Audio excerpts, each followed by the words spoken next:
Oke, langsung aja kita bahas ya. Selamat datang di ulasan kita kali ini. Buat kamu yang pernah ngalamin banjir, waduh, pasti tahu banget ya betapa kacaunya situasi itu. Bikin panik, dan seringkali kepanikan itu bikin kita ambil keputusan yang agak-agak gegabah. Nah, di ulasan kali ini, kita bakal membedah tuntas 5 hal yang harus kamu hindari saat kebanjiran. Fokus kita di sini cuma satu, gimana kamu dan keluarga bisa tetap aman, sehat, dan selamat pasca bencana. Kita udah kumpulin berbagai data nih, mulai dari otoritas kesehatan, ahli struktur bangunan, sampai badan penanggulangan bencana, dan merangkumnya jadi semacam panduan survival yang super penting. So, yuk kita mulai hitung mundurnya. Tapi sebelumnya, coba deh pikirin bentar. Kira-kira apa sih kesalahan paling mematikan yang sering banget dilakuin warga pas banjir, atau bahkan pas airnya udah mulai surut? Pasti banyak yang mikir, ancaman terbesarnya itu, ya tenggelam atau aku bawa arus deras. Iya, itu emang bahaya banget sih, nggak salah. Tapi fakta dari sumber-sumber yang kita ulas hari ini justru nunjukin hal yang jauh lebih ngeri. Ternyata ancaman yang paling mematikan itu seringnya malah nggak kelihatan sama sekali loh. Dia sembunyi diam-diam di balik genangan air yang kelihatannya tenang dan biasa aja. Penasaran kan? Yuk langsung kita buka poin pertamanya untuk tahu apa aja ancaman tak kasat mata ini. Poin nomor 1. Hindari bermain air banjir. Nasihat ini tuh kedengerannya sepele ya, tapi aslinya krusial banget. Gini, buat anak-anak, lihat genangan air di depan rumah tuh rasanya kayak ngelihat kolam renang gratis kan? Bawaannya pengen nyebur aja. Tapi pola pikir ini harus cepet-cepet kita ubah. Air banjir itu teman-teman, sama sekali bukan air hujan yang bersih. Realitanya jauh lebih keras dan jorok. Di dalam air yang keruh itu ada patogen atau bibit penyakit tak kasat mata yang lagi ngantri buat nyerang. Kalau lihat data dari Kementerian Kesehatan, daftarnya lumayan bikin merinding. Pertama ada leptospirosis. Ini bukan demam biasa loh, ini infeksi bakteri bahaya yang nyebarnya lewat genangan air yang kecampur sama urin tikus. Kan pas banjir tikus pada keluar tuh dari sarangnya, nah nyebarlah bakterinya. Terus ada juga ancaman tetanus. Bayangin kalau kita atau anak-anak jalan nyeker di air keruh. Kita kan nggak bisa lihat ada pecahan kaca, paku karatan, atau benda tajam di bawah situ. Sandung dikit, luka kecil aja, bakteri mematikan ini langsung masuk aliran darah. Belum lagi risiko demam berdarah dan ispa yang biasanya langsung meroket tajam habis banjir. Dan gambar ini memvisualisasikan dengan pas banget soal apa yang harus jadi prioritas utama kita. Melindungi keluarga dari ancaman penyakit tersembunyi. Khususnya buat anak-anak dan lansia yang sistem imunnya lebih rentan. Kamu tahu nggak sengaja nelen dikit aja air banjir, itu udah cukup banget buat masukin bakteri kayak E. coli atau Salmonella ke dalam perut kita. Maklum, airnya kan udah kecampur limbah rumah tangga sama kotoran yang meluap. Efeknya bisa langsung memicu infeksi pencernaan akut dan diare berat. Jadi please banget edukasi orang-orang di rumah. Pokoknya air banjir itu zona terlarang. Titik. Lanjut ke poin nomor 2. Jangan sentuh instalasi listrik. Kita semua udah hafal lah ya hukum alamnya. Air ditambah listrik sama dengan kombinasi yang sangat mematikan. Tapi anehnya pas air mulai masuk rumah dan orang-orang panik, banyak banget yang ceroboh pengen nyelamatin TV atau kulkas dan lupa mutus arus listriknya dulu. Jangan pernah berasumsi mentang-mentang daerah kamu kebanjiran, berarti PLN udah pasti matiin listrik dari pusat. Nggak selalu gitu. Bisa jadi listrik di area kamu masih nyala. Makanya, kita harus banget ngikutin urutan keselamatan yang tegas dari PLN. Langkah pertama, sebelum air makin tinggi, langsung lari ke meteran rumah dan matikan MCB-nya. Langkah kedua, cabut semua colokan dan peralatan elektronik dari stop kontak. Nah, kalau 2 hal ini udah, baru deh masuk ke langkah ketiga, naikin barang-barang elektronik itu ke tempat yang lebih tinggi.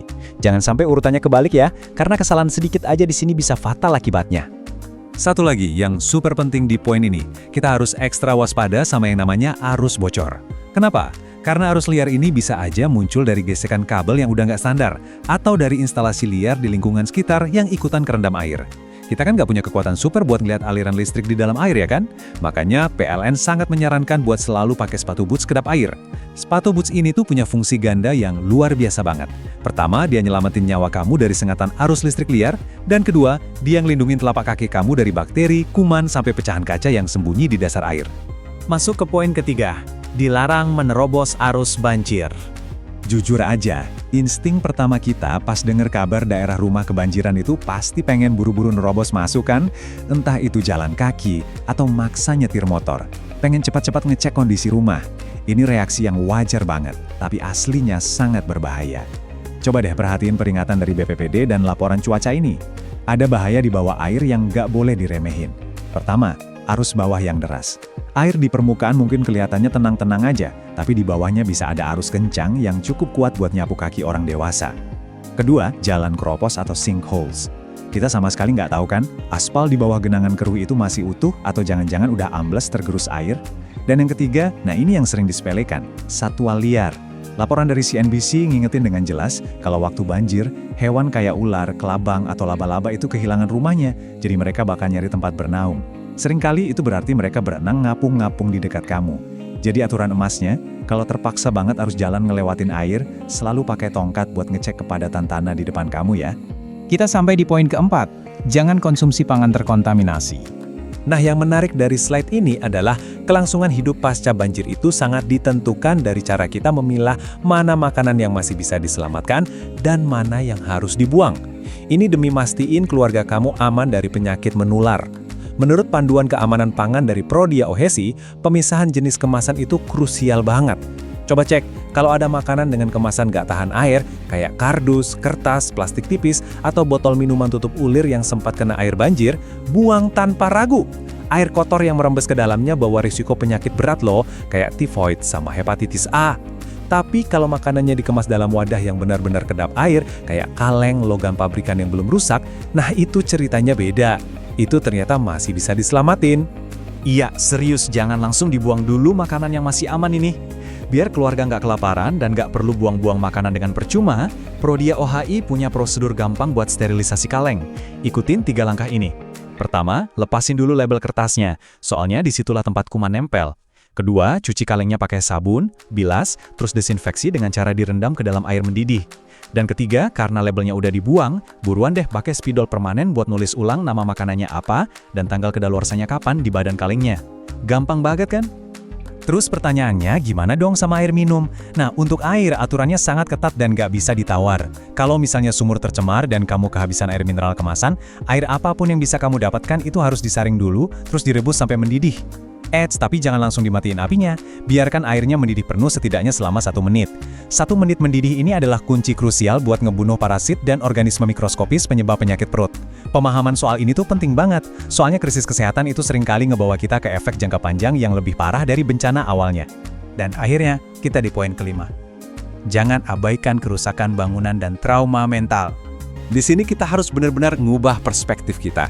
Seringnya nih, pas air udah surut dan capeknya bersih-bersih udah kelar, banyak yang ngira krisisnya udah berakhir. Padahal, seringkali dampaknya justru baru aja dimulai secara diam-diam. Analisis dari ahli teknik sipil nunjukin kalau air banjir itu bisa merusak struktur bangunan tanpa kasat mata. Ada 3 ancaman utama nih.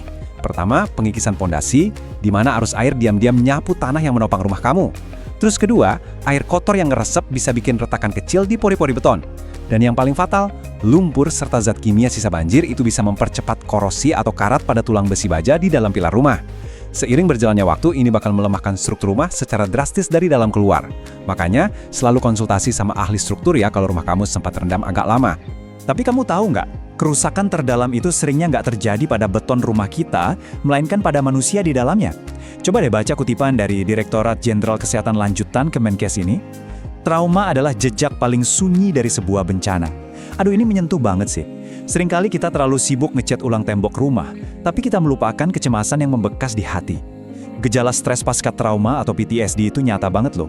Ada rasa ketakutan ekstrim setiap kali dengar rintik hujan turun, anak-anak yang tiba-tiba jadi sangat pendiam atau nempel terus gak mau lepas dari orang tuanya, sampai rasa cemas terus-menerus yang dirasain sama kakek nenek kita di rumah. Pemulihan mental habis banjir itu nggak sekedar nyuruh orang buat lupain aja kejadiannya, karena itu mustahil. Pemulihan itu butuh tindakan aktif. Para ahli menyarankan 3 tahapan penyembuhan ini. Pertama, berikan ruang aman dan dukungan psikososial di fase awal, biarin mereka cerita dan merasa didengarkan. Kedua, sediain program trauma healing yang khusus buat anak-anak, kayak terapi bermain atau menggambar, biar mereka bisa memproses rasa takutnya. Dan ketiga, pelan-pelan kembali ke rutinitas normal atau rutinitas ekonomi. Terapi alami dengan cara kembali produktif ini terbukti ampuh banget buat ngembaliin rasa kontrol dan stabilitas emosional kita. Nah, pada akhirnya semua ini bermuara pada satu konsep utama yang terus ditekankan sama BNPB. Kesiapsiagaan itu dimulai dari keluarga.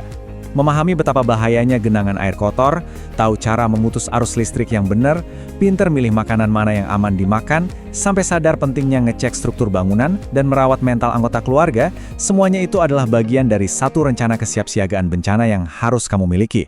Pemulihan fisik dan mental yang benar-benar utuh itu cuma bisa dicapai lewat kebersamaan, solidaritas antar tetangga, dan pastinya perencanaan keluarga yang matang. Yang mana akhirnya membawa kita pada satu pertanyaan buat direnungkan sama-sama. Bencana boleh saja meruntuhkan banyak hal, tetapi sudahkah keluarga kamu siap untuk bangkit kembali? Menyaksikan air banjir menghancurkan sekeliling kita memang ngeri banget rasanya. Tapi dengan edukasi dan tindakan pencegahan yang tepat, kita nggak sekedar bertahan hidup kok, tapi kita juga lagi membangun ketangguhan mental. Jadikan semua informasi dari ulasan kita hari ini sebagai langkah awal buat memproteksi orang-orang yang kamu cintai. Terima kasih banyak udah luangin waktu bareng saya untuk menyelami materi penting ini. Tetap waspada, tetap tangguh, dan ingat selalu utamakan keselamatan ya.